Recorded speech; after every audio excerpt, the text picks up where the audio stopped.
into the Bratva's human-trafficking network.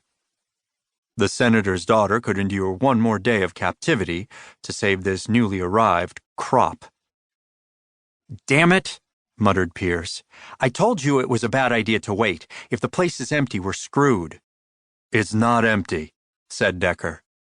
"We've had a team watching the place for 3 days. She's there." "What if she's not?" "Then our intelligence is wrong and she was never there." "The intel is good," said Pierce. "Then we have nothing to worry about. Only the driver and escort crew left with the delivery van, just like they always do." "As far as we could tell." "They've never concealed a transfer at a location like this before," said Decker. "Hell, they barely disguise what they're doing in the middle of the city, in broad daylight." "I'm just saying we have a lot riding on this one." "We always have a lot riding on these," said Decker. "You know what I mean." Decker nodded. "I do. Everything will be fine." Pierce didn't look convinced, and Decker started to have his own doubts. He shook his head. No, the kids were there. The guards were there.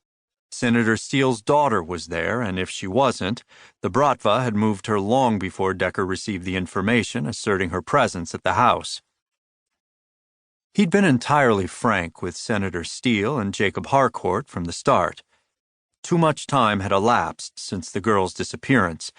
The FBI had produced no physical evidence, and no ransom note had been delivered. The likelihood of finding Megan Steele was nearly non-existent. Nearly. Decker's World Recovery Group got extremely lucky after a long month and a half of searching. Needle in a haystack lucky. The odds of finding this needle twice would be non-existent once the Bratva learned what happened here. This would be Decker's last shot at finding the senator's daughter. "Ghost is in final position," said Payne. Decker took a deep breath, releasing it slowly. "Give them the green light." "Spectre, this is Tombstone. You have a green light to breach the house. Ghost, advise when you start the hostage rescue phase." Decker watched the Spectre team leaders bouncing feed as the operative reached the back door. The other half of his team was on the other side of the house. Several seconds passed as the team prepped small explosive charges that would blow the door off its hinges. "Spectre 2, ready for breach," announced a gravelly voice. "Copy that. Spectre 1 ready. Stand by to breach," said the team leader. 2, 1, breach. The simultaneous flash of the door charges was followed by rapid, confusing camera movement. A few seconds later, the video feed stabilized. A tightly clustered night vision-equipped group of operatives appeared in the far left corner of the feed, panning their rifles around a large common area featuring a combined kitchen and living room. The team leader's camera pointed at a padlocked door leading to the other half of the house. "Something's off," said Payne. "No guards." His teams must have been detected on the way in. That was the only explanation. Decker had a bad feeling about what they'd find on the other side of that door. Pierce muttered an obscenity, shaking his head. "Bring Ghost up and breach the padlocked door immediately," said Decker.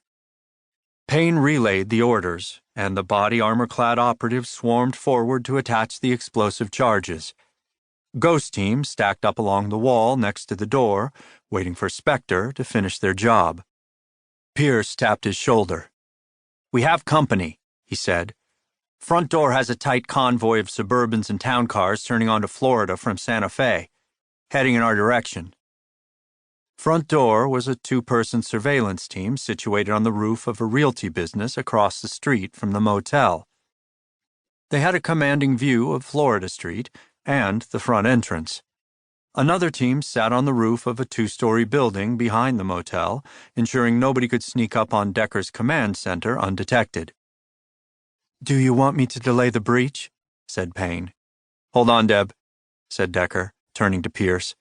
"How long until the vehicles reach the motel entrance?" 10 seconds, max. They're moving fast." The time would feel like an eternity for the teams at the target house. But Decker needed to know what they were up against from the